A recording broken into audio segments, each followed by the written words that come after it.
Hi ಎಲ್ಲರಿಗೂ welcome back to Supriya Rupali vlogs. ಇವತ್ತು ನಾವು ರೊಟ್ಟಿ ಮತ್ತು ವೆಜಿಟೇಬಲ್ ಪಲ್ಯ ಮಾಡೋಣ ಬನ್ನಿ.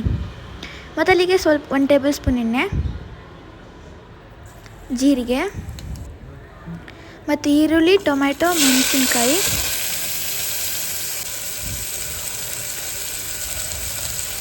ಮತ್ತು ಅದು ಬೇಯಕ್ಕೆ ಬಿಡಬೇಕು. ನೆಕ್ಸ್ಟು ಕ್ಯಾಪ್ಸಿಕಮ್, ಕ್ಯಾರೆಟ್ ಹಾಗೂ ಬೀನ್ಸ್ ಮತ್ತು ಪೊಟ್ಯಾಟೊ, ಬಟಾಣಿ, ಇದನ್ನೆಲ್ಲ ನಾವು ಮಿಕ್ಸ್ ಮಾಡ್ಕೊಳ್ಳೋಣ. ಅದಾದಮೇಲೆ ರುಚಿಗೆ ತಕ್ಕಷ್ಟು ಉಪ್ಪು, ಸ್ವಲ್ಪ ನೀರು,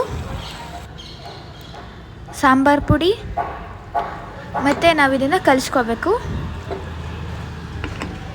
ಮತ್ತು ಕುಕ್ಕರ್ ವಿಷಲ್ ಹಾಕೋಕ್ಕೆ ನಾವು ಕುಕ್ಕರ್ನ ಮುಚ್ಚಿ ವಿಷಲ್ ಹಾಕಬೇಕು. ನೆಕ್ಸ್ಟು ನಾವು 2 ವಿಷಲ್ನ ಕೂಗಿಸ್ಕೋಬೇಕು. ಅದಾದಮೇಲೆ ಓಪನ್ ಮಾಡಿ ನೋಡಿದಾಗ ಈ ಥರ ಆಗಿರುತ್ತೆ.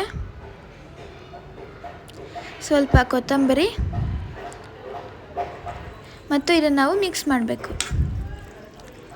ಸೊ ಪಲ್ಯ ರೆಡಿಯಾಗಿದೆ. ಸೊ ನಾವು ಇದನ್ನು ರೊಟ್ಟಿ ಜೊತೆ ತಿನ್ಬೋದು. ಸೊ ನೋಡಿ ಫ್ರೆಂಡ್ಸ್, ರೊಟ್ಟಿನೂ ರೆಡಿಯಾಗಿದೆ. With cucumber it will be nice. So thank you for watching.